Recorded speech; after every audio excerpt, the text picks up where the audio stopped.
As usual, before we continue, let's have a small revision to reflect what we've learned so far.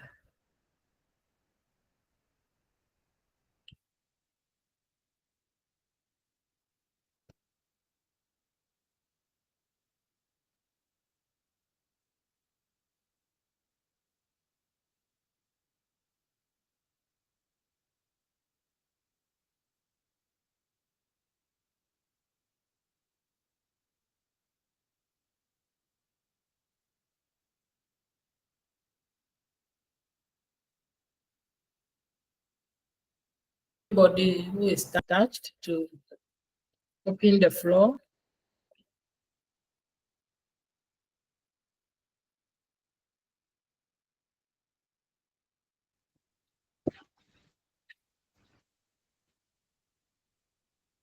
Okay, Benedicta, let's hear you.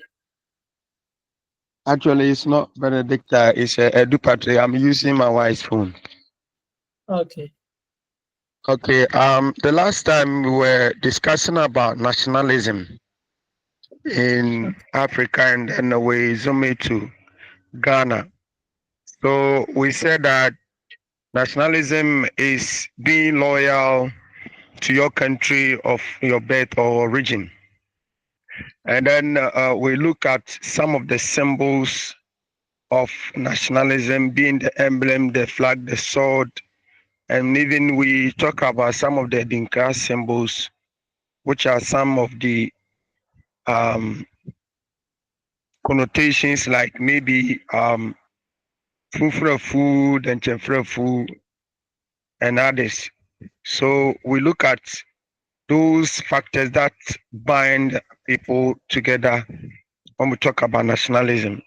They will also look at nationalism, reason for nationalism, and the focus was on the unity that together we stand, divided we fall. So we look at this aspect, and then we also talk about the identity that is belonging to one common ancestry, and therefore it is very important that we come in together when we want to pursue certain things like self-determination. Then we look at another aspect like culture preservation, which is a unique thing linking to our heritage and so on. Then we also look at the aspect, we look at the political ideology that shape political institutions in the then time. And also we talk about the need to free ourselves from neocolonialism and imperialism that came from Western world, and the need for Africa to fight against this imperial superiority that went through the time of colonialism. And you made mention of some of the experience like the art, music, culture forms, and then cultural diversity. And you meant cite example of football. When we have football match, we all come together to have that enthusiasm just to back the national team, just to win for us. So you spoke about it. And then we talk about colonial subjugation in Africa, how we were subjugated through certain policy and program like association, assimilation, indirect rule, that fall within the Anglophone countries, and then the association and then the assimilation that fell within the Francophone country, and an indirect rule and direct rule that fell within the Anglophone countries. So we say nationalism got its peak around the 1960s, when most of the Africans had gotten the independence. But Ghana at that time became the maiden true winning independence around 1957. So he said that the African respond to the emergence of these colonialism through nationalist activity. So he made mention of the proto-nationalists who work at that time, pressure group who were pressing the colonial masters to give us self-independent.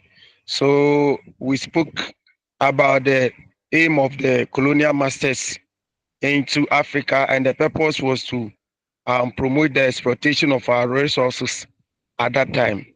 And also spoke on the need of some of the educated intelligentials at that time decided to form a forefront just to fight against colonialism. So we made mention of Pan-Africanism, which was the idea of the E.W. Du Bois, who was a very great man from America, came in with the influence of helping Africa to get independence.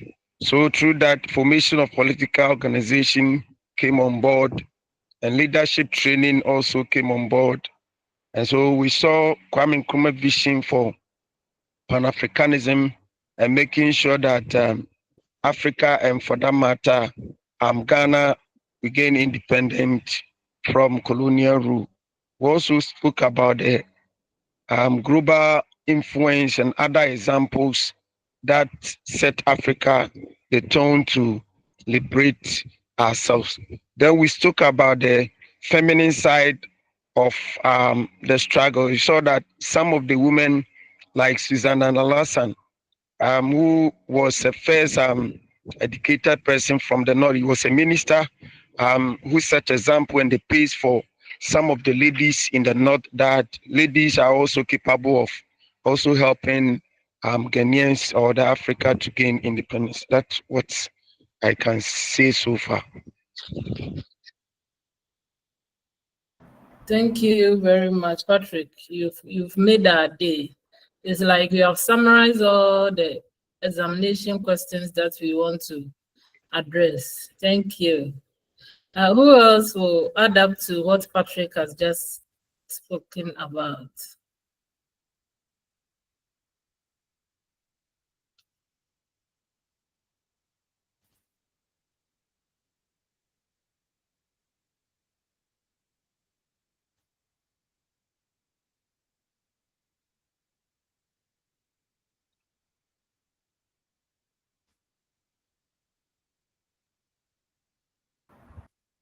Yes, we are waiting, please.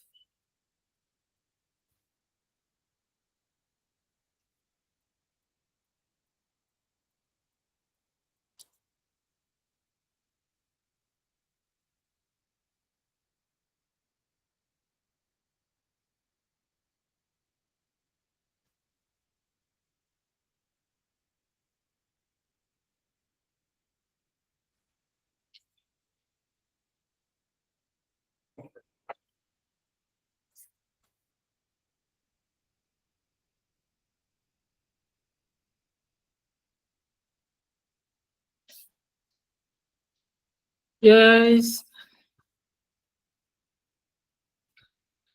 Everybody say something before we continue.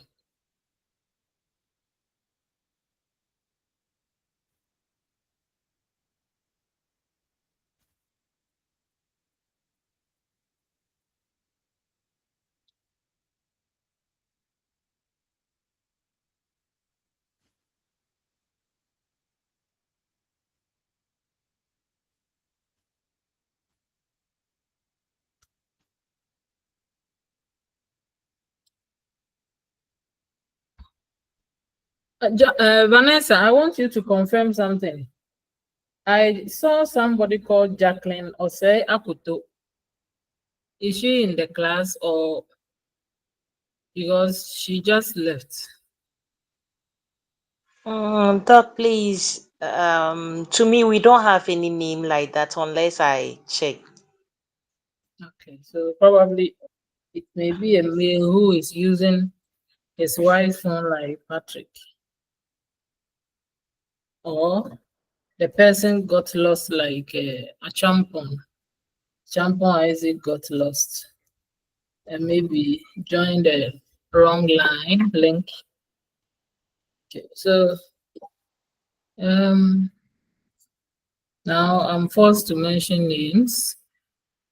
Justice Anand, give us what you've learned so far.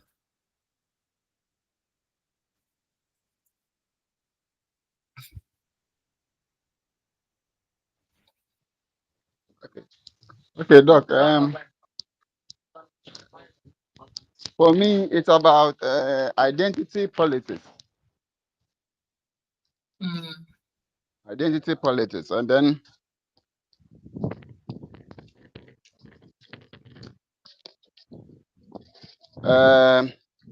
we made mention of it that identity politics in Ghana, like we talk about the historical cultures and then socioeconomic factors unique to nations, and then also we spoke about the factors about identity politics, which include ethnicity, and then religion, and then nationalism, gender, and then youth identity, which are all some of the factors of national or identity politics. That was what I also learned about an identity politics in Ghana, Doc. Okay, thank you very much. Let's listen to Caesar. Caesar, give us what you've learned so far.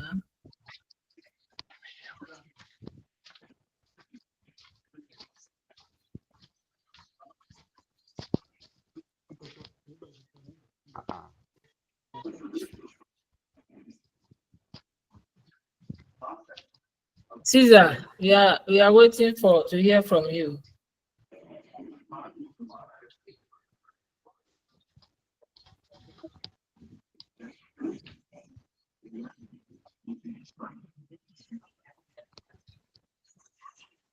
Okay, if Caesar is not available, let's hear Eric Opoku.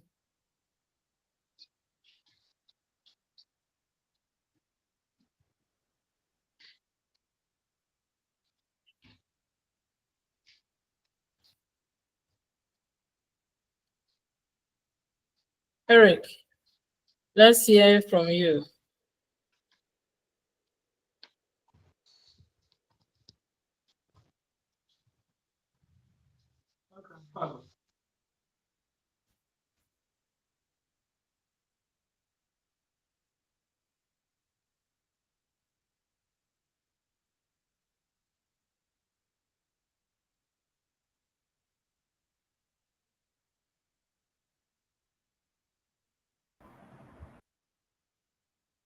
Is it the next work again?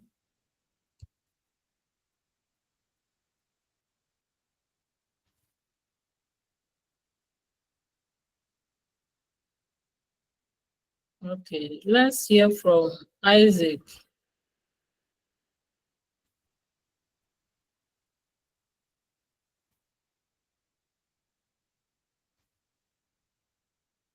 Isaac, yeah, let's hear from you. Hello, madam. Yeah. Good afternoon, and good afternoon to my colleagues in the class. Good afternoon. Where I am, I don't know if you can hear me. I think I have network challenges. But let me begin with this.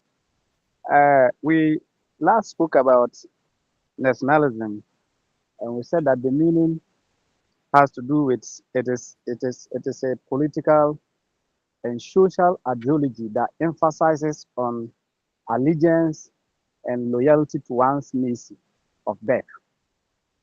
And we looked at the features, or let me see, the characteristics that defines nationalism, and we realized that being patriotic is one of them.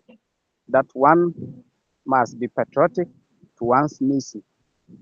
And in fact, my brother Patrick has already even finished everything. We talk about cultural identity. That's there's something has to do with identity of a nation.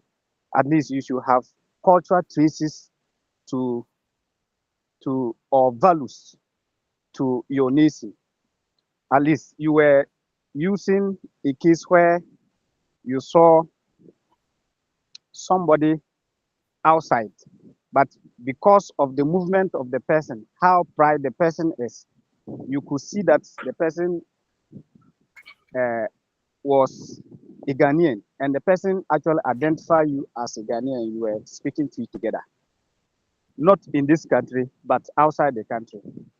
We also speak about national unity and pride. You can boldly beat your chest and talk about that you are your traces. Hello, hello. Yeah, we are listening. All right. So you are proud that you are coming. One is proud that he or she is coming from a particular country, say Ghana. So if you are a Ghanaian and you are anywhere at all, you are proud that they call Ghana associated to you. Thank you very much, madam. Okay, thank you.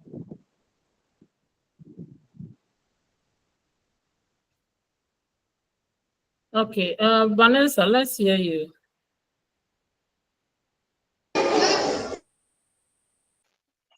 Yeah, please. We started with the various ethnic group and where they all migrated from. And to archaeology, we noticed that even over 400 years ago, people were already living in the land, Gold Coast, Ghana, yeah, before the current days, or where all these various ethnic group where they migrated from to their current state. And we also learned about nationalism, though my brother Patrick has summarized everything. Nationalism, though you see that at times two ethnic groups are not in good terms, but we realize that when somebody try to attack the nation, they forget about their differences and all attack that person, all come together and attack the person. And we talk about the contribution of women, um, contribution of women to who helped Kwame Nkrumah. And there was one particular woman, the one whose head is on the 50 pesos coin. We talk about her contribution, that rich woman who supported the CPP party. Again, I will end by urging my colleagues to watch the video Doc posted on the page that talks and really explain things about nationalism. We realize that people were just driving, doing their own thing, but when they heard the national anthem, everybody attention was there to stop whatever he or she was doing to focus his or her attention on the national anthem. Thank you. Okay, thank you very much. Okay, so yeah, thank you. We'll continue to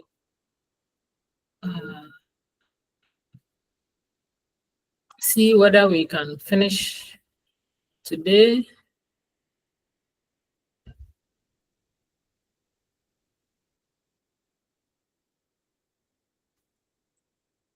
There are some people who have submitted their assignments, and so I'll look at them and record your marks.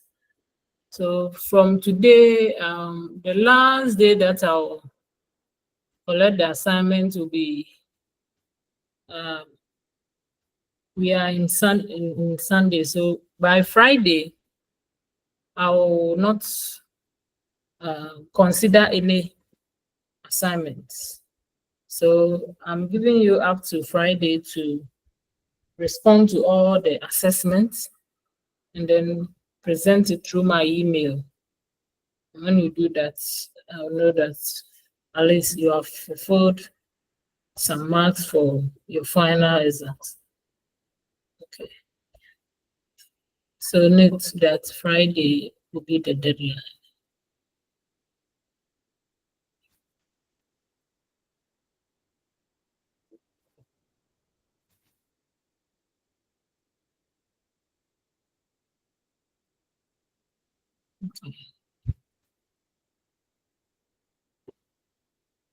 Please, can you all see the slide?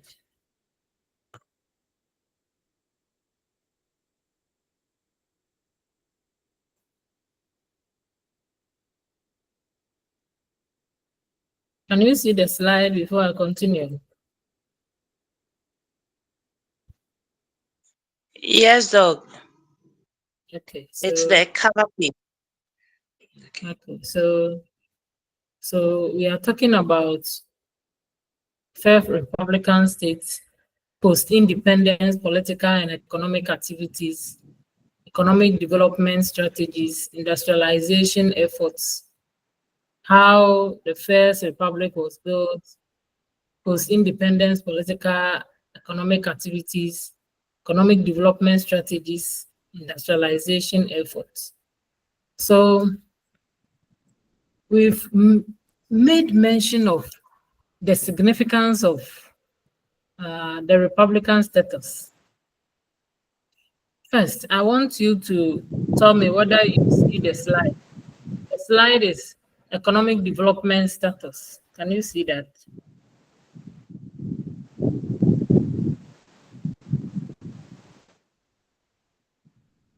Those who are using a laptop can see it fast. If you don't see it, there wouldn't be the need for you to struggle. It means that, but I want to find out whether somebody has seen it. Have you seen it? Yes, Doc. Okay, so we are looking at post-Republican status of Ghana. So, economic development strategies and industrialization.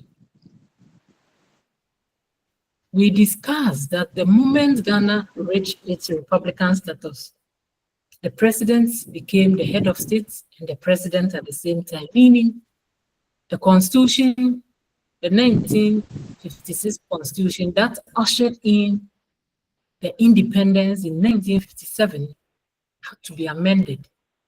Okay, had to be amended so that the head of state wouldn't be the monarch or Lord, least of all, the monarch representative or the Queen's representative, but the head of state be our own president and also the head of government. So the moment you reach the Republican status, it means whatever we have to do within the country, like the leadership of the country. Now we have gained self-government. We have to develop our own things. So once we've gained independence from colonial rule, Ghana has pursued various economic development strategies to foster growth, reduce poverty, and improve living standards. So Ghana's post-independent economic development strategies have evolved in response to changing domestic and global. So once we said that we didn't like the Europeans to manage our affairs, it means we have to set up factories and manufacture our own goods. So Ghana pursued import substitution industrialization policies in the post-independent period by promoting domestic manufacturing industries to reduce its reliance on imported goods. So when you talk about import substitution, it means you are substituting the importation with domestic products. So when you read extensively, you realize that Kwame Nkrumah and his government, in their own wisdom, established a lot of factories so that they can use the raw materials available to make people enjoy made in Ghana goods. Okay. Instead of allowing the Europeans and other Western countries or foreign countries to import goods, we started manufacturing our own products. That is the import substitution industrialization. This strategy involved implementing protective tariffs, subsidies, and state-led industrialization efforts to stimulate local production. So you see, instead of allowing free food like we see today, a lot of people go to China and other countries to import substandard goods. Most times, after the independence, when Ghanaians were ready to manufacture, so that they, on those who import products, the moment they do that, people will not import a lot, but the domestic manufacturers will rather gain. It's like today in Nigeria, they have put heavy taxes on rice importation and even chicken. As for chicken or rice, you can't even export it to Nigeria because the government has given subsidies to the farmers to produce in their country. Because of that, a lot of people cannot just import rice into the country. That's what they were doing in Ghana after gaining that Republican status. They putting a lot of tariffs on some goods and services, as well as giving subsidies. Like today, we have farmers or poultry farmers complaining about feeding for their chicks. Those times, these farmers could get government subsidies like we had during the previous regime before Nanado government assumed of the NDC. They were giving farmers free fertilizers, and that is where people abuse the system. People were hoarding these fertilizers and transporting them through other countries, the border countries like and what have you. So people were abusing it because it was free, fertilizer was free to the farmers. They were hoarding them and then selling it to other countries. So that is what the government was doing, just to make sure that domestic manufacturers and factories, as well as farmers, will produce goods and services for us to enjoy. Okay, and this strategy, this substitution industrialization strategy, also ensure that there are state-owned enterprises being established in the country, so that we could produce textiles, we could produce food and other products. Remember, Europeans were exchanging textiles with gold when they were doing.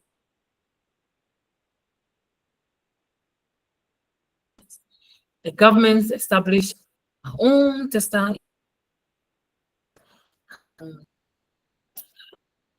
fabrics. We also have Volta River Project, one of Ghana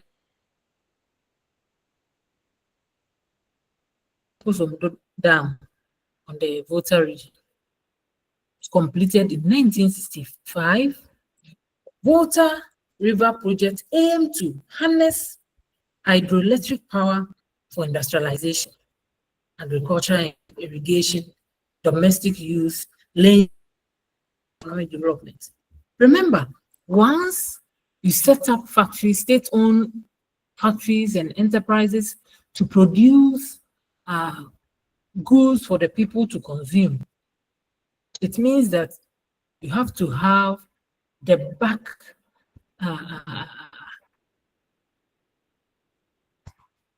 so the Akosombo Dam was constructed through the loans and aid from the Americans. And so you realize that the dam was used, apart from generating electricity, it was also used for irrigation purposes, so that those who are farming around the area, constant water supply to water products.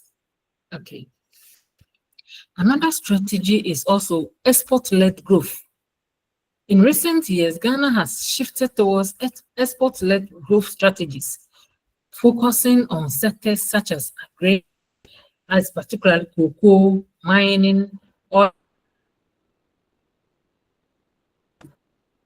Export-led growth in the sense that we target some specific products, produce them, and export them. Okay, so we still continue to do that. Cocoa, we continue to export them. Gold, we still export them and get hard currency. Oil, same. So apart from import substitution industrialization, where subsidies were given to farmers and hard or heavy tariffs were imposed on imported products, the government also led exportation in certain products. Okay, so efforts have been made to attract foreign investments.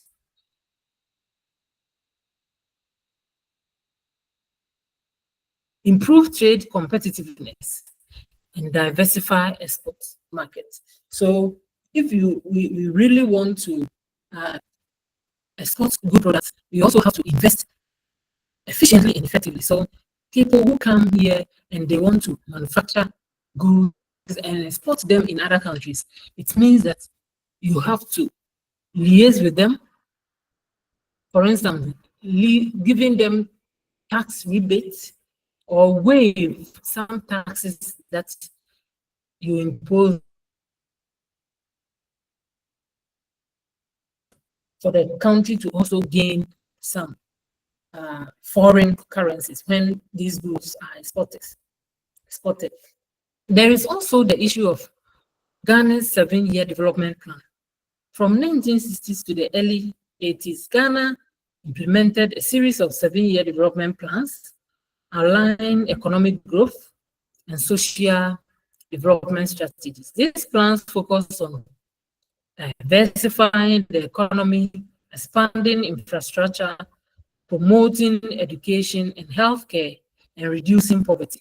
So, like we've heard, that some district chief executives have sat down with stakeholders and developed some strategic plans. Okay, when you talk about strategic plans, thinking about, okay, we are targeting education, we are targeting tourism, we are targeting agriculture, okay, we are targeting health. So specifically, they are targeting areas needed. Okay, same thing applies to the government of Ghana. The moment they gain independence and Republican status, they realize that education are all good. They also realized that infrastructure facilities were not good. Okay, and they also realized that even when the health centers were there, they were not good at all, and people were languishing. And so this strategic plan or development plan targeted areas that the people lacked, and it's a part of economic strategy so that people will enjoy the freedom that they have gained from colonial rule. There is also the issue of structural adjustment programs. In response to the economic challenges, including high debt burdens, microeconomic imbalances, Ghana implemented structural adjustment programs in the 1980s and 1970s under the guidance of international financial institutions such as the World Bank and the IMF. Okay, so structural adjustment programs were programs that, under the condition of any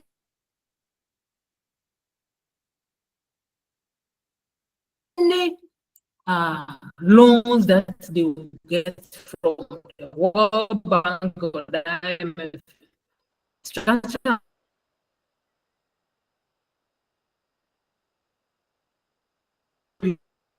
about redeployment. People who didn't have the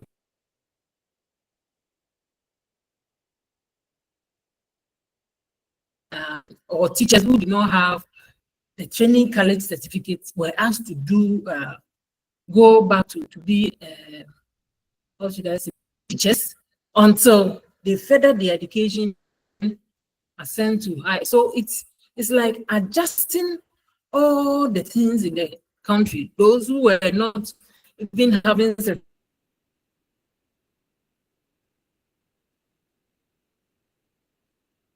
effective and efficient system to run the country. So these programs aim to liberalize the economy, also promote export-oriented growth, private state prices were established, and then we also reduce market intervention. So apart from even IMF conditionalities, all these things help the other investors to also okay.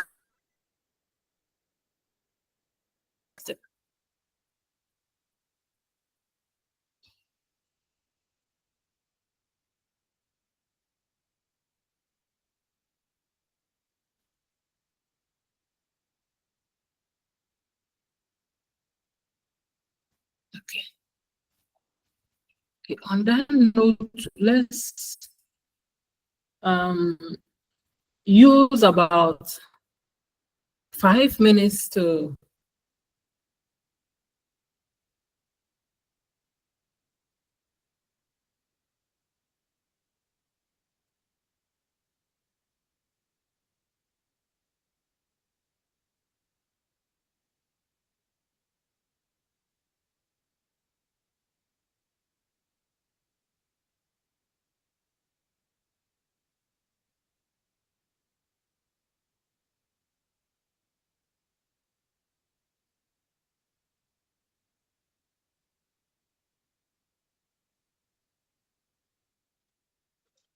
Hello, please, is that my network? I can't see anything again. I can't also see anything or hear anything. I can see, but yeah, there is some sort of network. we are saying that we are holding on for 5 minutes for you to ask questions or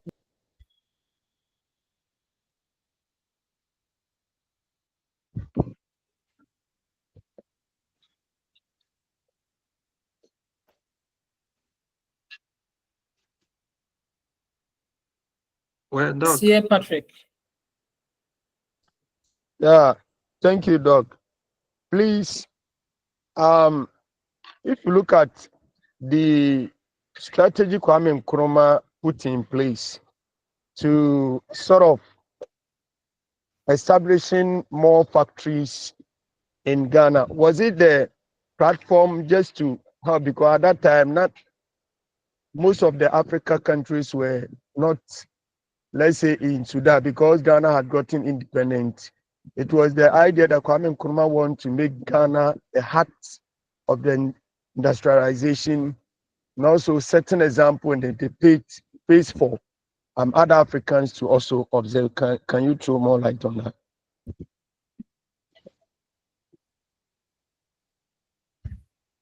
Yes, of course. The moment Ghana became the gateway to Africa, the first country to gain independence south of the Sahara, it means that those nationalists with Kenya and other West African countries under British rule. Okay, as for the French, they fought. It's later that they gained independence in the 90s. But those who were looking up to Kwame Nkrumah, the aspirants, and going to United States of America to solicit for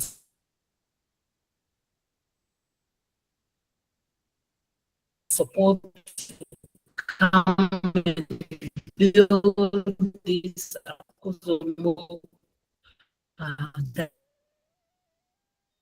carry from another country in Africa, so that it will serve as a guide for others to emulate. For instance, Mugabe also came to marry somebody from Ghana. Mugabe's first wife was a Ghanaian before he died, and the person died.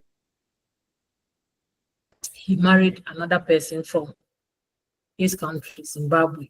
So all these, a way to unify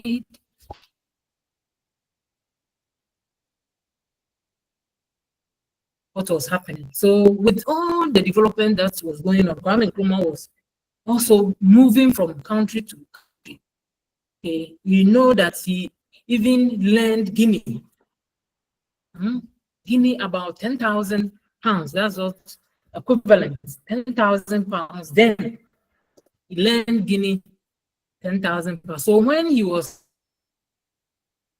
became a partial president in Guinea, and that is where he died. So you realize that all these things that Kwame Nkrumah was doing was to bring African countries together and to bring African leaders together. Thank you, Doc.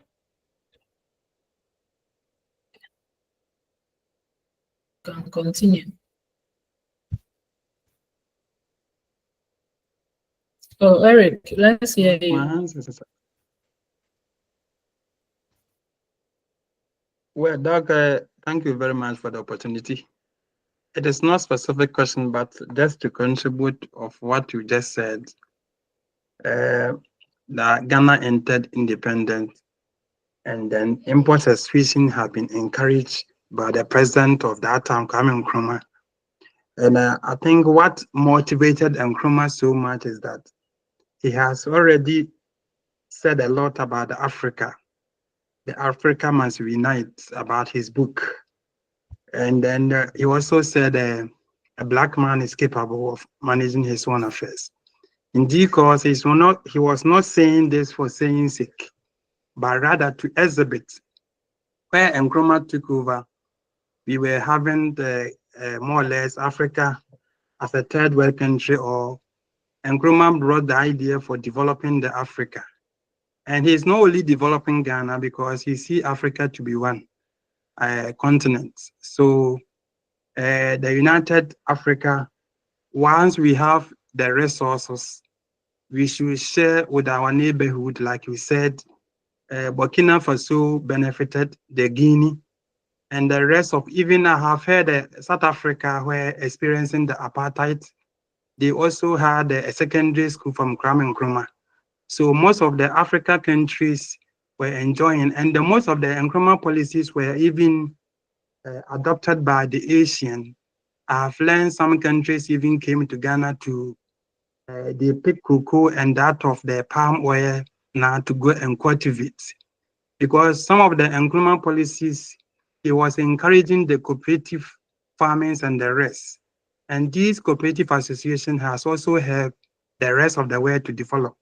So Nkrumah in the nutshell, like we were saying, that his aim is to domestically to produce from the farming to the industrial farming to develop Ghana.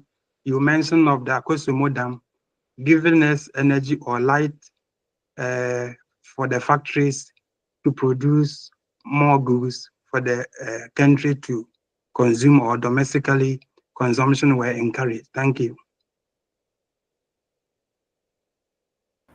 Okay, thank you very much. Okay, can continue now. Okay.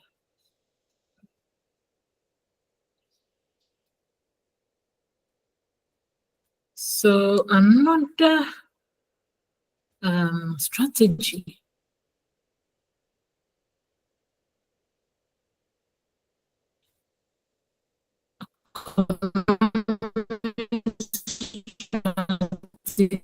was poverty reduction strategies.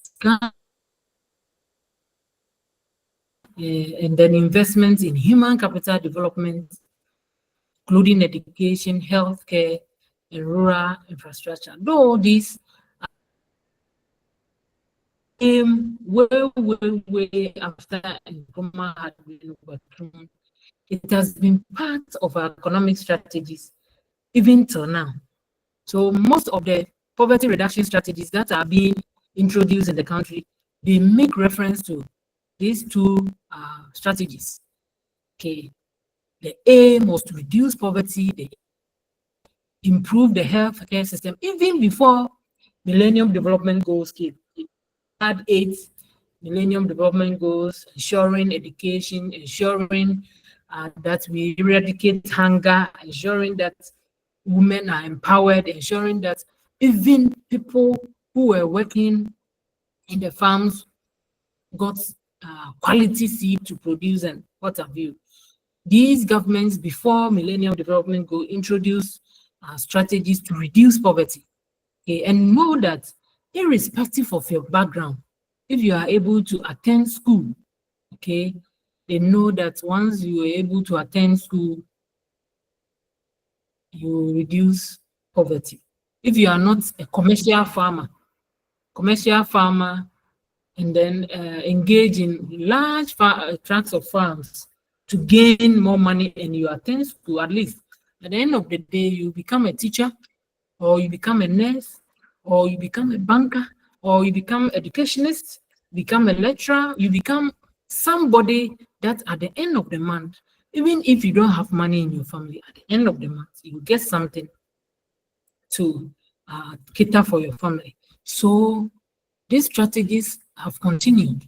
And so even the leap that we've had, okay, livelihood improved, poverty and other things.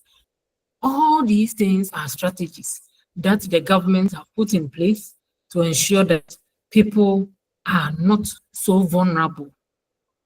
The less privilege is even if at the end of the month, 300 Ghana cedis now, some people prefer that. I know there are some people who teach at the private schools, and at the end of the month, they receive about 300 Ghana cedis, and it's good for them because when they look at their background,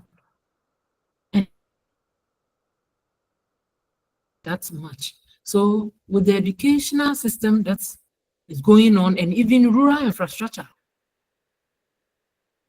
about extending electricity, extending pipe-borne water, and even railway system, transportation networks, to ensure that people who are in the typical villages have access to cities. Okay, we also have a strategy of private sector development. Ghana recognizes the importance of private sector driving economic growth and job creation. So Ghana has implemented various policies to promote private sector development, including business-friendly regulations, investment incentives to support small and medium-sized enterprises.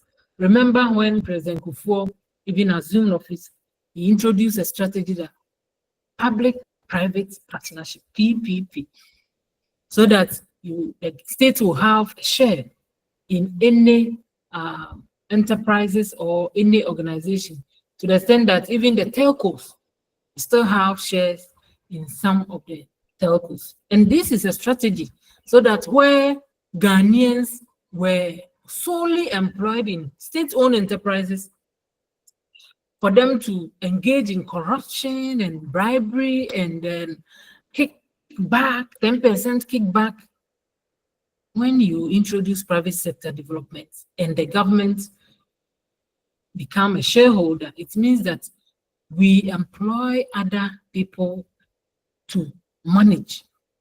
And the management will comprise both the government and private organization. In this case, people will not have access to the finance and be look at the Ghana Airways. It was a state-owned enterprise. We are hoping that it becomes vibrant. Now that we've heard that plans are underway to make it vibrant, we are hoping.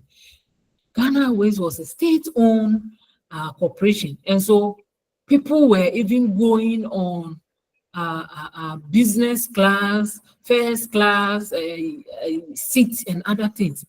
But without recognizing that if we going to run down this transportation system, the states will not have enough money to revamp the airways until it collapsed. And once it collapsed, it means that the state airline is no more functioning. People have to use other countries, and even private individuals who are having the jets were lending them to governments. But if the Ghana Airways was actually functioning and regulations were placed and partnership had been gained with its sectors, I don't think it would have run down. But because it was only state-owned, people were using their power and then just traveling up and down with per diem and what have you, and it collapsed. And so introducing the private sector was a very good idea, and it's still very good if we really want our country to move forward. Okay. So the issue of banks getting collapsed and canceling their licenses, people were saying that it wasn't the best. At least the states could have revamped these banks who were not credit worthy. Let's see what this government, upon promising, will look at how some of the banks, for instance, Papa Kwesi Bank, United Bank collapsed. It is alleged that the previous government collected huge sums of money as loans from the bank, and at the end of the day, the creditors or the balance sheet was unable to balance, and it became one of the banks that collapsed. Let's ensure that the states also private sectors for them to also become vibrant, because a lot of people are going to school, and if we are saying that only the states should give them employment, it cannot be possible. So you revamp the private sector for them to also establish more enterprises. For instance, we used to have only public universities. Now, because the environment was conducive, friendly for private organizations to establish school, now we have a lot of private universities where people are attending to gain certificates. That is what we want. Okay. There is also the issue of regional integration. Ghana has actively participated in regional economic integration initiatives such as the Economic Community of West African States and then African Free Trade Area, which aim to promote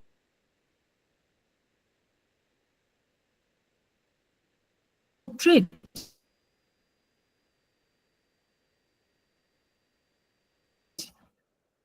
Investments,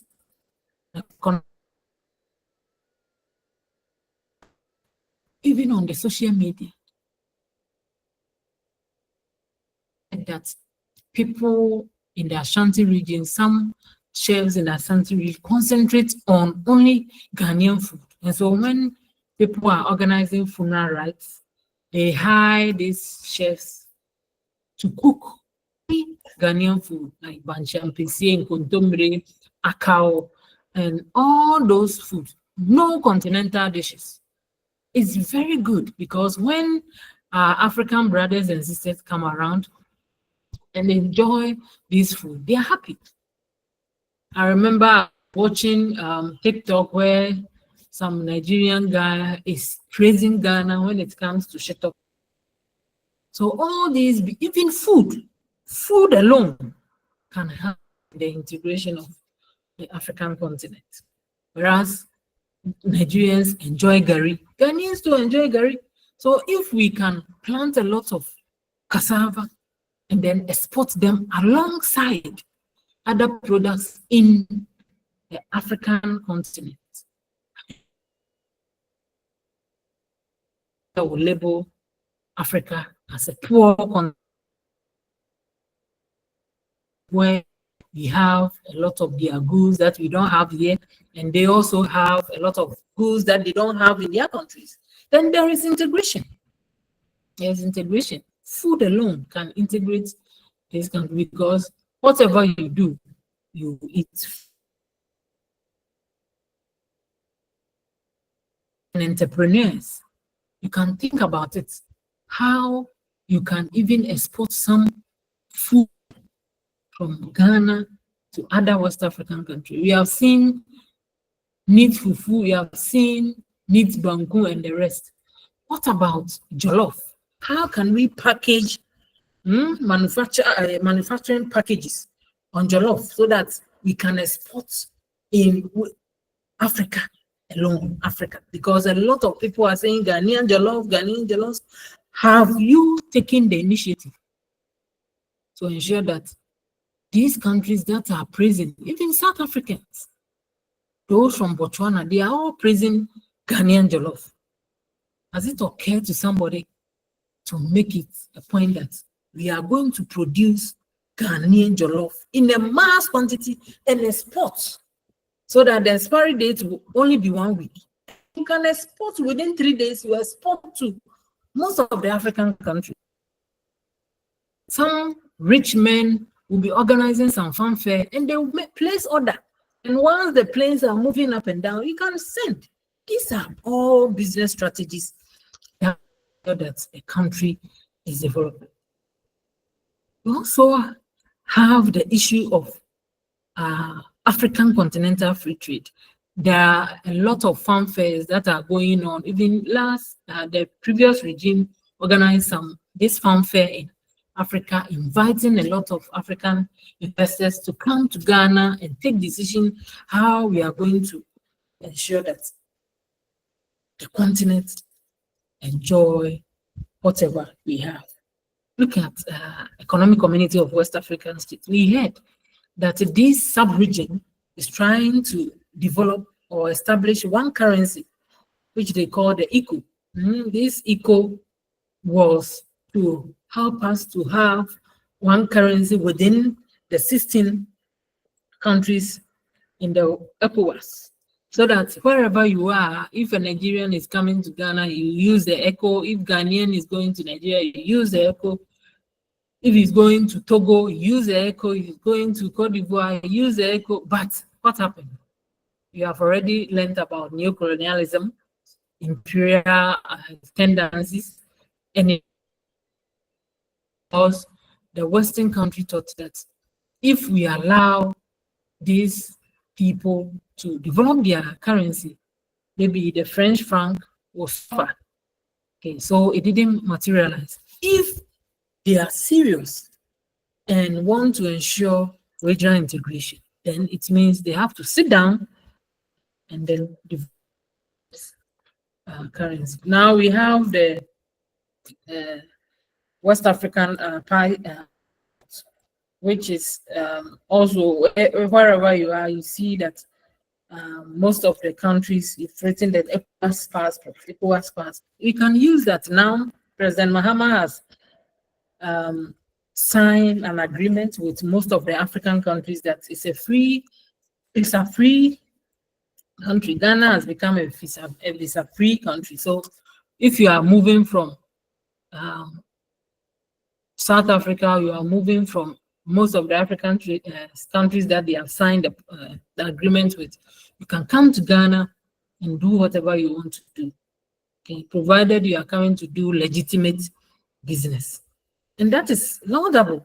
And it's also account to regional integration, ensuring that we integrate and then do things together. So while progress has been made in various areas, challenges such as poverty, inequality, unemployment, and infrastructure deficits persist.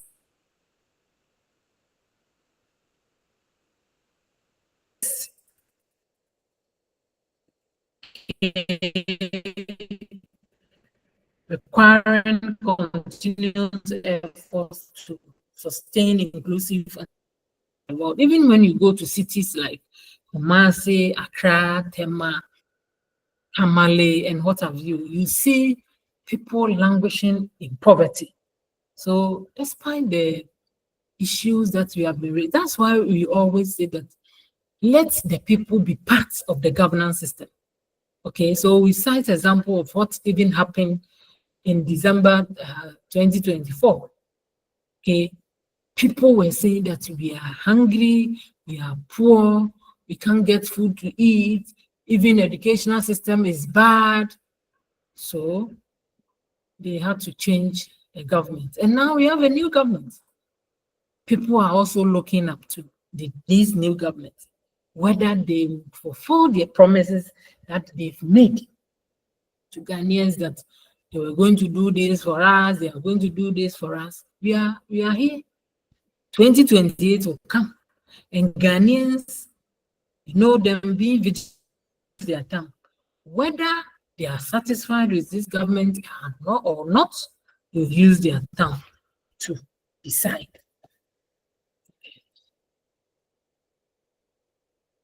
So industrialization efforts in post-independence Ghana have been a central focus of economic development policies aimed at diversifying the economy, reducing dependency on primary commodities, and promoting sustainable growth. So state-led industrialization. Under Kwame Nkrumah's leadership, Ghana adopted a socialist-oriented development model, emphasizing state-led industrialization. The government played a central role in owning and operating key industries, implementing protective tariffs, and then providing subsidies to support domestic manufacturing. But now, most of the state-owned enterprises we've heard, even under GIHOC, what we heard, that I don't want to mention names, where people were just taking money and enjoying. So if we continue to rely on state enterprises, then we have to put in measures to control corruption and misappropriation of funds. If we talk about the Volta River project, we are also talking about industrial estate. Government established industrial estates and zones to provide infrastructure and then support for industrial activities. One notable example is the Tema industrial area, located near the port city of Tema, which became a hub for manufacturing process. Is still functioning. And previously, during President Mills, they expanded, same as Takoradi. They also expanded the port facilities. So all these things are helping to ensure that any import or export that the state engage in becomes very efficient. In some jurisdiction, you will hear that some ports are not big enough, so they are unable to do a lot of businesses. But Ghana, we are along the coast. The southern part is Atlantic Ocean, the Gulf of Guinea. So we have a lot of people coming into the country, to the extent that even landlocked countries like Burkina Faso, Mali, what have you, or Chad, they export through our ports. And so any serious government will definitely expand the ports to accommodate a lot of imports so that these countries will benefit. So infrastructure development, the railway line, if the government is able to connect the railway line from Ghana to Burkina Faso and other countries, where they use a lot of trucks on our roads and destroy the land, the road network. If the government will sit down and establish this railway system, it will be laudable. But at the same thing, people will manage this railway system. But what have you been hearing? This sky train, people are chopping about $2 million. These investors have come to open up this train or this transportation system. And one person has taken $2 million. Just imagine. So you see, if we want to develop this country, then we have to put in very stringent systems and structures to ensure that people do not put their hands in the revenue and then take them away.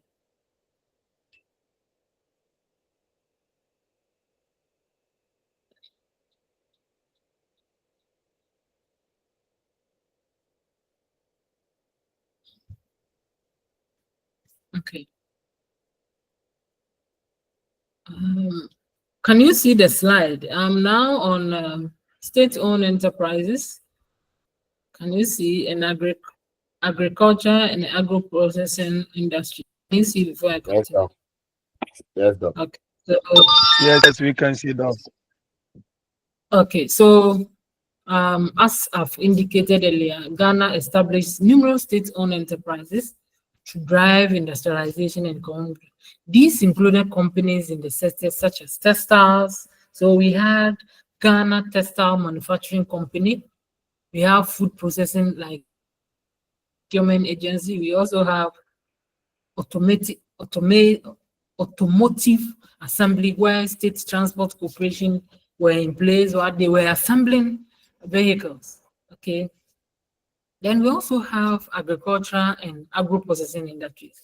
So given Ghana's agrarian economy, there was a focus on developing agro-processing industries to add value to agricultural products and reduce post-harvest losses.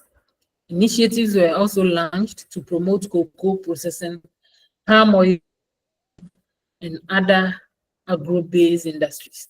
I mean, when you cast your mind around or you cast your eyes around, you see that now people are processing food. I have seen some people who were accountants in the banks, they have stopped the accounting work and they are now processing their own food. A lot in producing feeding for the poultry farmers who are complaining that they don't have feed for their. So these individuals have gone into the countryside where that's where they have a lot of food like the maize. So instead of allowing these farmers to bring their maize to the cities, they buy the maize and produce the chicken feed for their farmers. So you see how strategic it is. And if such a person will go to the bank and wants to get a loan, the bank will definitely give them because they have seen that they are doing something profitable for everybody to enjoy. There are also reforms and privatization. So in the 1980s and 1990s, Ghana implemented structural adjustment programs, I've already indicated, and privatization measures.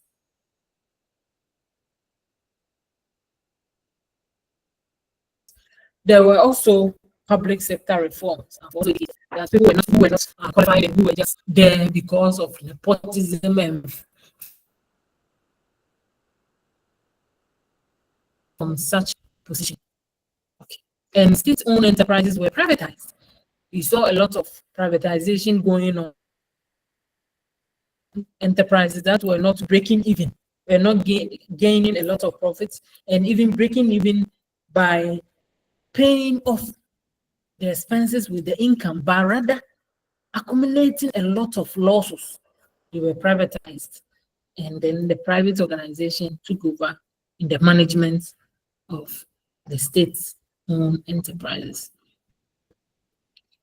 So there is also the issue of export-oriented industries. Recently, a shift has been made towards promoting export-oriented on international market opportunities. This includes sectors such as mining, light oil, gas, non-traditional exports such as horticulture and processed foods. We have fruits, vegetable exports. When you go to, there is a farm at Akosombo.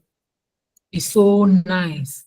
This investor is planting banana. And the person has built a very beautiful school. A very beautiful school for the community as a way of giving back to society and also helping the community. And this person has done marvelously well. The facilities are good. When you enter the building, you see that, yes, money is talking. So this person is engaged in banana production because he has been given the land. The government is not charging a lot of taxes by investing in the country. And so This is an example where exportation is taking, while the government will give them tax relief or waive some of the taxes. That is what a lot of companies were trying to do the last minute transition, where they sent some documents to Parliament for them to be approved so that we give some tax waive to some 300 companies or organizations. That's what we heard. But they said no, some of these organizations were rather manned by Ghanaians.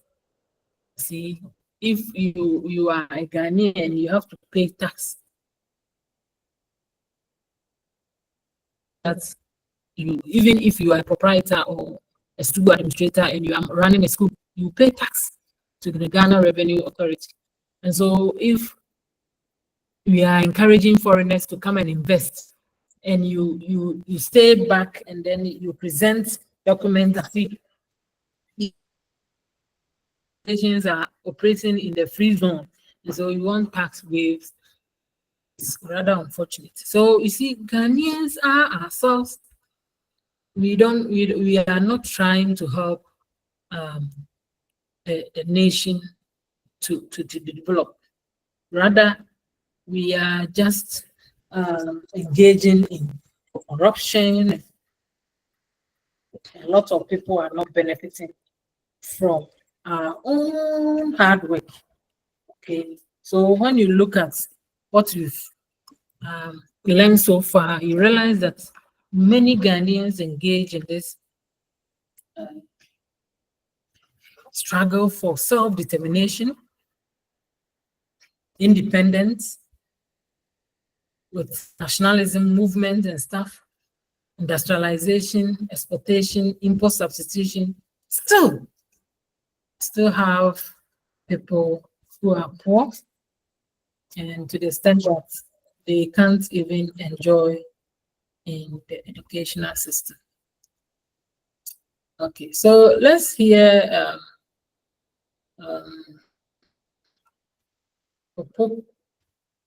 Patrick.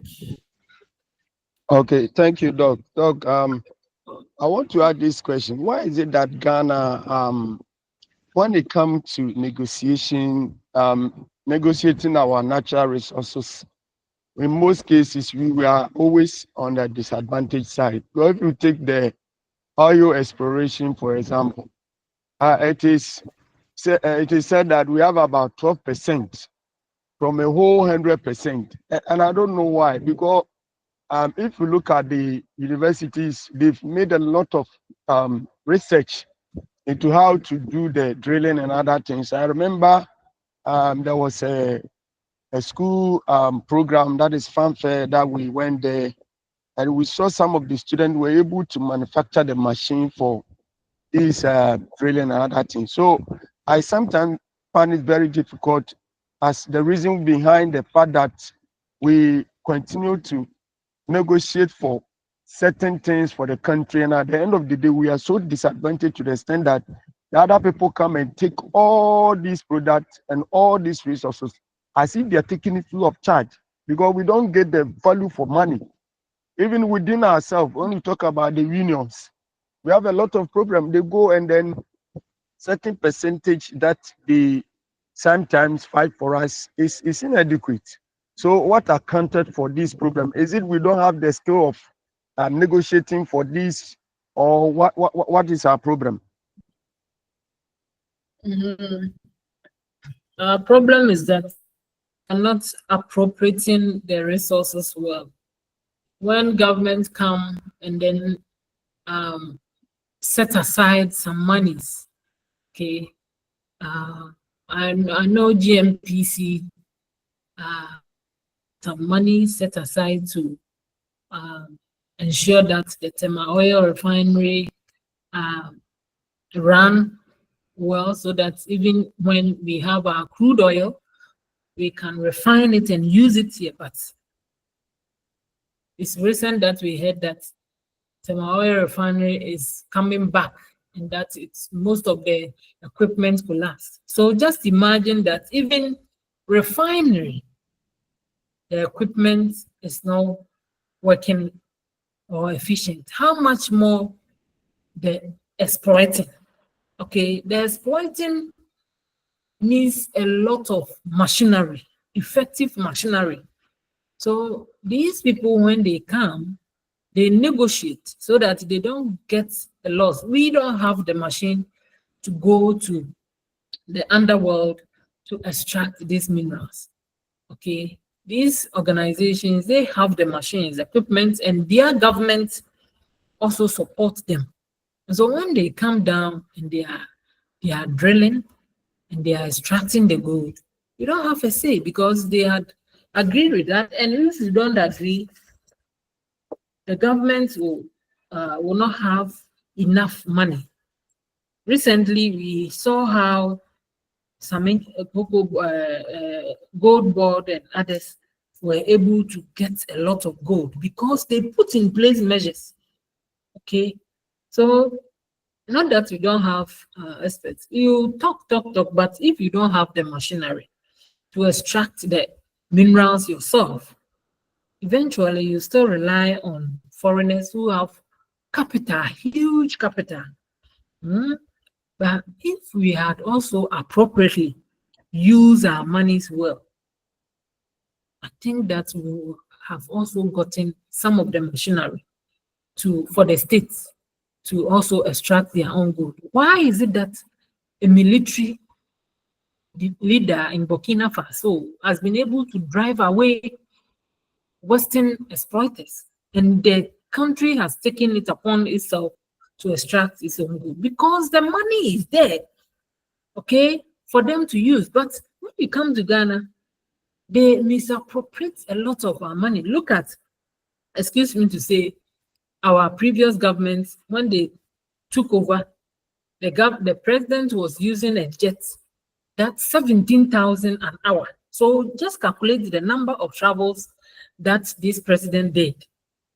And don't you think that if we had been able to accumulate this much money, we could have even bought one machinery to put it somewhere so that continuously we buy this machinery and we will not rely on these exploiters who come in and then confuse us with machinery that they are going to use. So misappropriation and corruption in the system will not allow these leaders to think. Okay. So military leader has come to stop all these Western exploiters. They are exploiting the gold themselves. Even when you go to Mali or Niger, the uranium that they were selling at 20 cents, they are now selling at $200. That's small units. They are selling at $200, but it's a what? A military leader. Okay, so the money is there, which is supposed to be used appropriately. But look at us.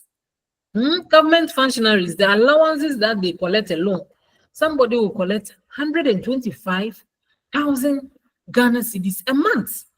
That can serve about 200 people in a private school. When you divide this money, the private school, I just mentioned that people are being paid 300 Ghana cedis.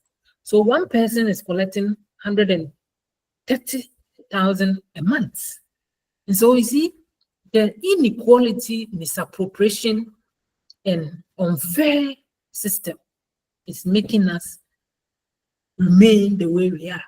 Just look at Ghana, this small country with about 35 million population. We have all the resources, we have all the gold, we have all the bauxite, we have all the oil that you can think of. But look at us.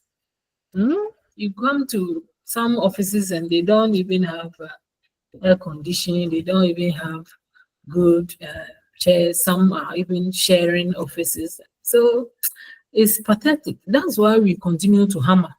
That's the democracy that we are practicing. If you come and you don't function, kick you out. So we are learning. The same way when Mahama and the previous NDC came and they didn't function to the satisfaction of Ghanaians, they were kicked out in 2016. And when they came back, have you seen the changes? So that is how we'll continue to do to the leaders so that they will reason and then ensure that the right thing is done. Doc, thank you very much. You're welcome.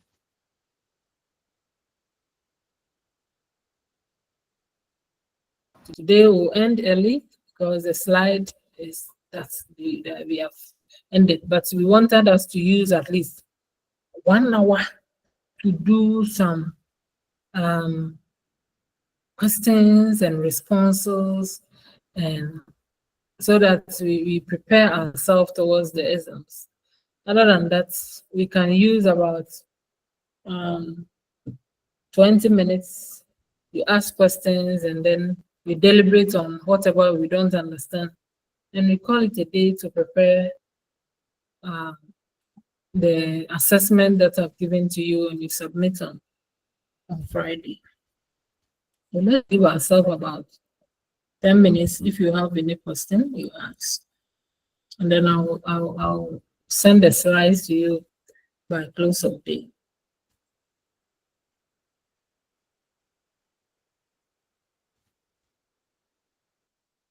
Hello, Doc. Yes, let's hear you. Please, if you look at the number of structural adjustment policies and strategies that government upon government, successive government had been doing for the nation Ghana from the time of, let's say, during Kwame Nkrumah time, we were not able to go to IMF, but coming to Buzia, we went to IMF, they gave us money. Then we came to other successive government, the military government, they support the champion and co. As this loan and strategical program assessment, if you look at that assessment, has it been helpful to the nation Ghana? Because if you look at the fact that if Ghana had been put in a agriculture program, like working on agriculture, if you look at Malaysia, for example, as you said, they came and picked certain things from us. At the end of the day, Malaysia is okay. And they are not making a lot of demand from outside. We take cup in hand and we move around asking for help, asking for help. So if this continue, what will become the future generation? They will continue to go for this loan and what will become Ghana? Is Ghana going to go through this? Why? Why should we continue this? Like, that is what I want to ask. Oh, when the previous government was campaigning, because Ghana had been on IMF for long, the previous government campaigned that Ghana, I remember Mr. Ken Ofuriatta was training for MPP then, and then was telling us that Ghana, especially in Mao, were on the platform saying that Ghana, we don't need IMF. We have a lot of resources that is in the country that can help develop. So they are aware. They are aware that we don't need IMF, any IMF policies. For instance, there are conditions under IMF that you don't have to give subsidies to your farmers. But if you don't go to IMF and you are relying on your own state resources, you can give subsidies to your farmers. So you see, going to IMF, collecting huge sums of money and pocketing them in their pocket.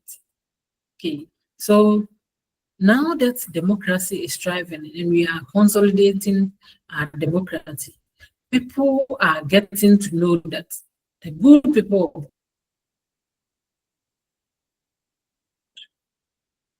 so people are anxious, especially the country, they are very anxious to inspire the good people of Ghana. So heard that before MPP can come to power, they have to work extra hard and convince Ghanaians to repeat it again. But as to whether the Ghanaian people will be convinced is another area we are all waiting to see. 2028 is coming. So let's see whether these people, after the IMF term is over, they will go this government that because the previous government had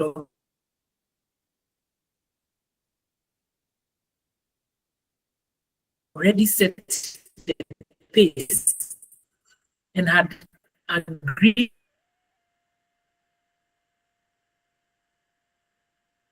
on certain. That's what we are all hoping for. So the democracy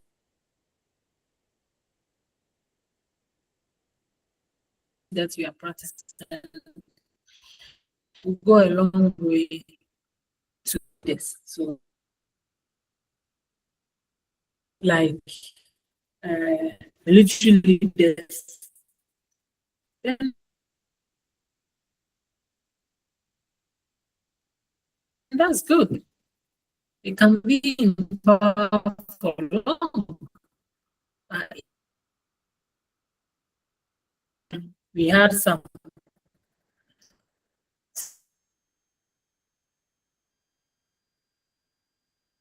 certain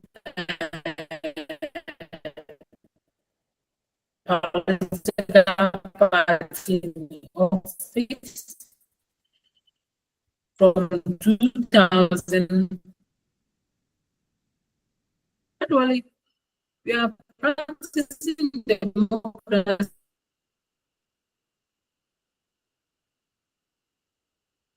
without having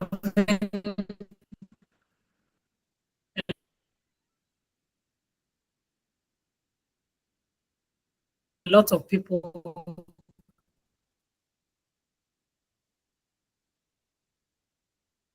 Now we have the information.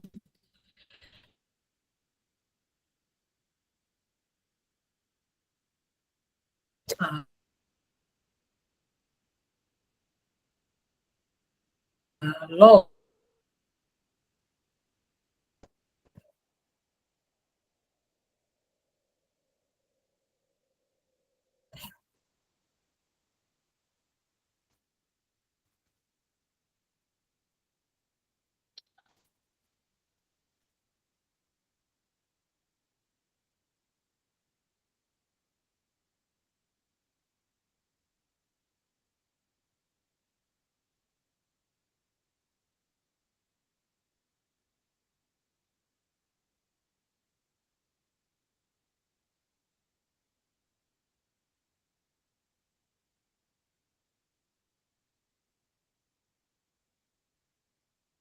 So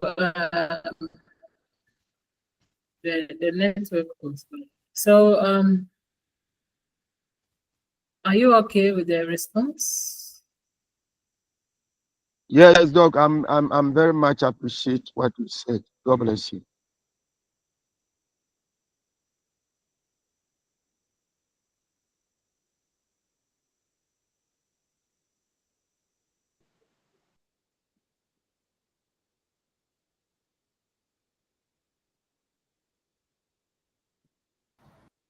Yeah. Let's hear you. Thank you very much. Despite we are facing the network challenge, Yeah. thank you for this explanation. But yes, I just want to say one or two things based on what you've just said. I can clearly see that democracy is not well implemented in our sub-region here as Africans. Because as Abraham Lincoln said, the government of the people, by the people, and for the people. And in line with Nkrumah's policies, the land is belong to the chiefs. And a situation whereby a political party, the executive function is controlling all powers. So I think not until the policy of all-inclusive government have to become a sort of art, so that when any government comes to the power, some part of the power will be given to the chief. For example, the government being the commander of the armed forces. You are not the owner of the land. Ceremonial function, so the chief have to control the armed forces in the first place. If the chiefs are controlling the armed forces, and that kind of all-inclusive government, the expertise will be rather appointed into our functionable institutions who control our money.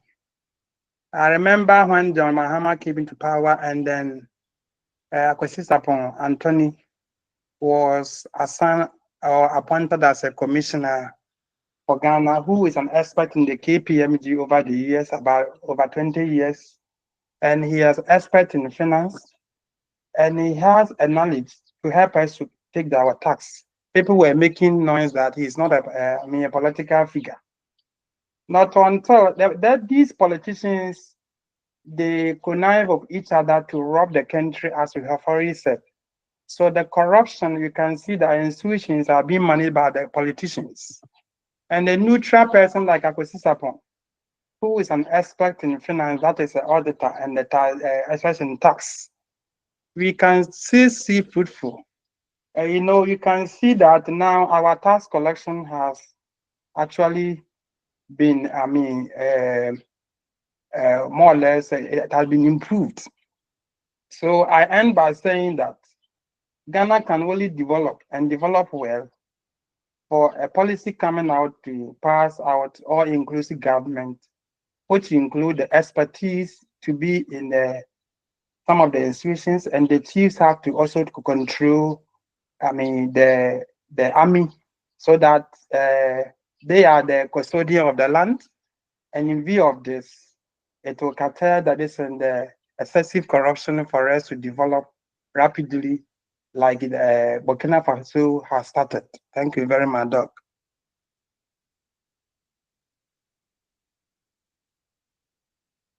Okay, thank you. You send your petition to the committee of the review committee. If you had sent it to them, probably they would have considered that. But it's a laudable idea. Probably some of you have the opportunity to be in the helm of affairs, and you can propose all these things. It's good. It's a subjective presentation, and we appreciate that. Okay, who else want to talk? And then we call it a day. Hello, Doc. Yeah, Patrick, Hello, let's hear you.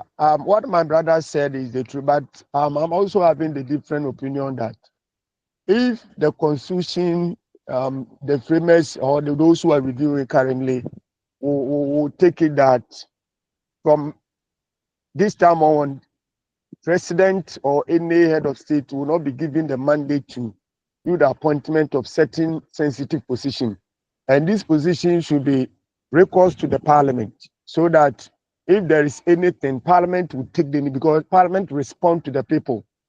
And sometimes if you look at the power that is given vested in the executive, sometimes I remember the other time I was making an argument that when President Mahama was coming the second time, he said it on a certain platform, allegedly that when he comes, he's going to peg the Supreme Court, because there is what he said, FC, something of that sort.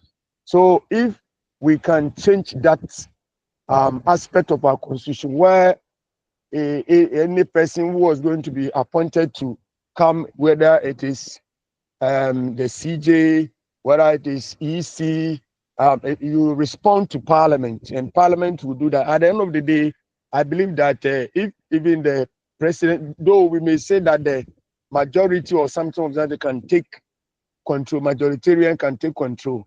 In the other way around, it also maybe the city, we can also respond in a certain way, just to advise our representative in a certain way. But when it comes into the helm of the affairs of the executive, they have the power. They have, the constitution has granted them too much power, And when it comes into working against or removal, it make them so easy. Even if you look at it in a way, it may be a content by saying that you're going to remove or peg the Supreme Court. Maybe the judges, I don't know what to say, but in a way, it creates a confusion and sometimes make those of us sitting at the back saying that if the president is having the power to remove people just like that, it is means that we are not allowing the institutional institutional functioning in that institution to work. So I believe that we need to do something just to change that type of power that being vested in the executive, so that our institution will work on their own. And then maybe we have the strategy. If you falter, we have a way of removing you, rather than the president coming in to say that this and that and that. So that is my take on. Thank you very much. Yeah, thank you. I think we are all witnessing what is happening. I mean, compared to how some people were removed from the office in the previous administration, talking of Domlevo, where Constitution allowed them to be in office till they are retired, and then look at Charlotte Osei, how they were moved. You didn't see a lot of the system at play, but I mean, because those previous administration, the leaders felt the harsh decision of the previous government. I think they are now giving the institutions the autonomy to act. Okay, and I believe that the review committee will also recommend that the powers that they have given to the executive should be reduced. For instance, I pray that it's not the president who will appoint the chief justice. The president, maybe the Judicial Council will bring the people, all right, but it should be an independent body that will appoint the chief justice, as well as other organizations that will work for the state, so that the executive, all that the executive will do is to just formulate policies, ascend bills from the legislature, discuss issues with the cabinet, and then just implement, so that they don't have power to be appointing people. Look at this administration. A lot of people have been appointed to man organization through this executive, which is not good. They should have been appointed by independent body altogether, so that if the person misbehaves, then since the person does not have any allegiance or does not owe any allegiance to the president cannot do anything. But now, those that the president have appointed, if even they are misbehaving, we can't do anything unless the president, remove them from office. So it's very dicey, and I hope that the committee will look at it and then make the recommendation. Is really have a lot of their powers taken from them.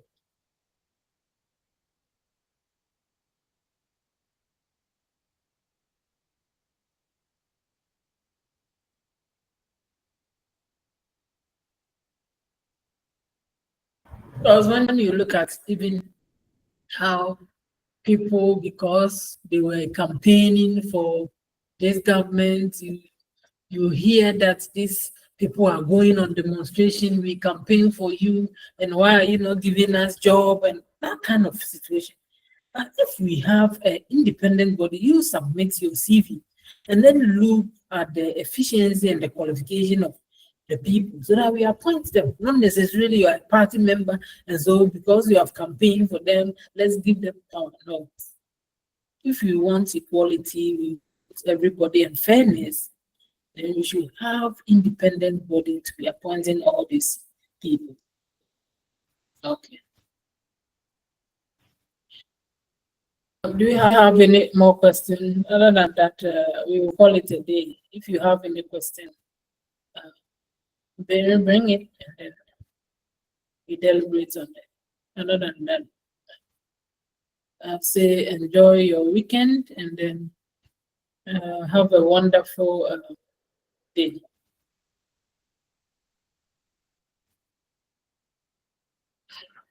So, Doc, please, when are we going to have our last lecture, or and then the area we This should is study? I believe you said it.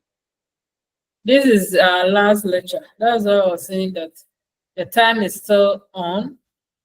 People should come out with anything for us to discuss. Today is our last lecture.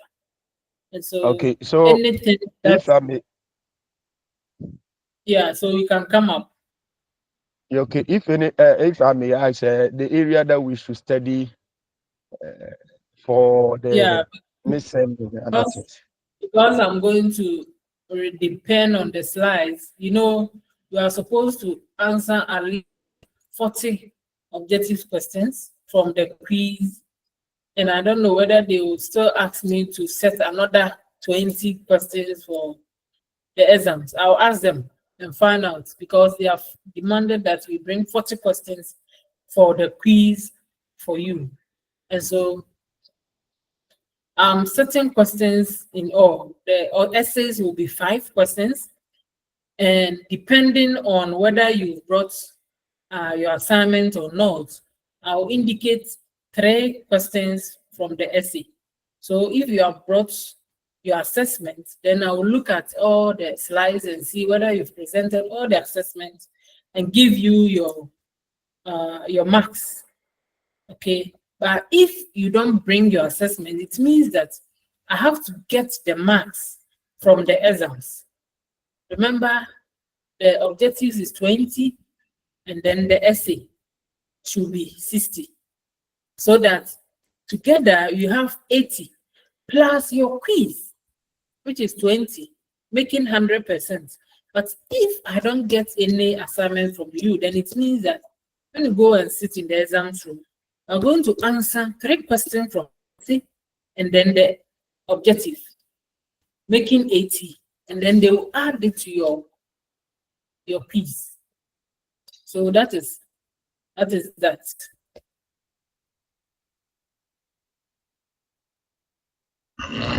Okay, thank you, madam. Okay. Okay, So thank you, Isaac, ma'am. let's hear you. Thank you. You might need to bring something. Doc, thank you very much. I don't know. I just have from the beginning to this week, I have only 2 slides, and I check my email too. I don't know whether that is what has been given. Yeah, I've given more than, I think I've given about 4 slides or something. Ask your class rep. Any slides that have been given out, God. she will give it to you. Okay, I think now we have 4 slides. I don't know from others. I have received 4 slides and other We have 4 articles. Yeah, we have 4 slides. So today I'll add this one, making 5. So if you haven't had any slide, then please contact your class rep and get the slides. All right. Thank you, Doc.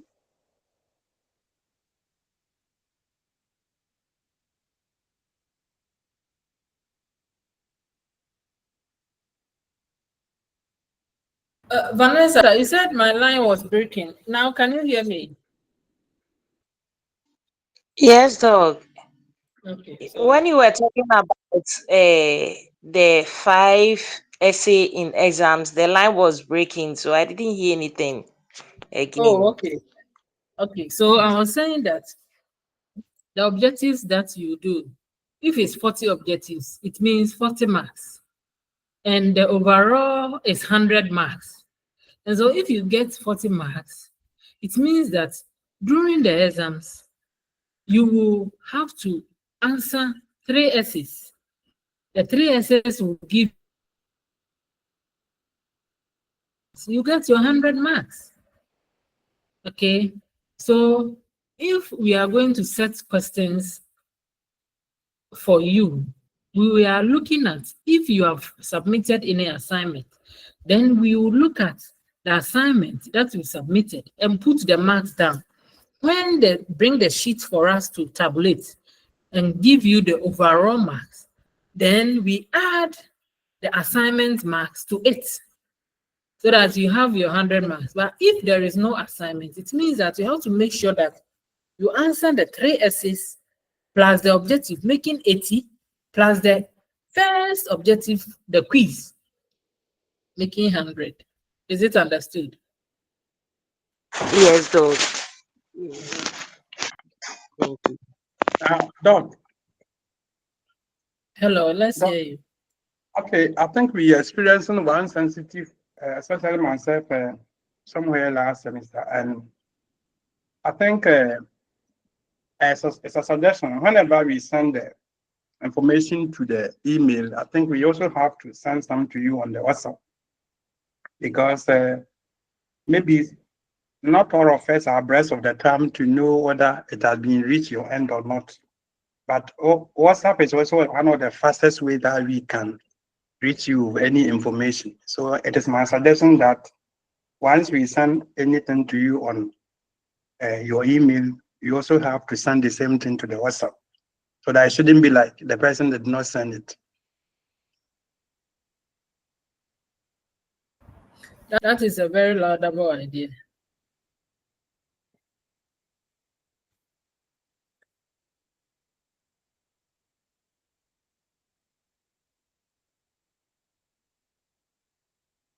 Any more questions?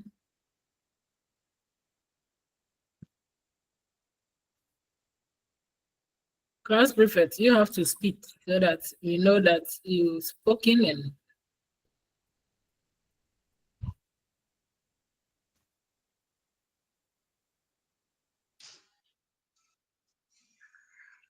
Please, colleagues, do we have something to tell Doc? Or all our questions has been answered? Okay. Then, Doc, on behalf of my colleagues, we'll say a very big thank you and God bless you for everything. And Doc, please, one more favor. If we have anything, I know any question or suggestion, I know your doors are open for us to come to you before our end of semester. okay. But before that, thank you and God bless you. Okay. We Enjoy hope your to day. meet you. We hope to meet you in next semester. Thank Okay. you. Thank you too. Bye. Bye.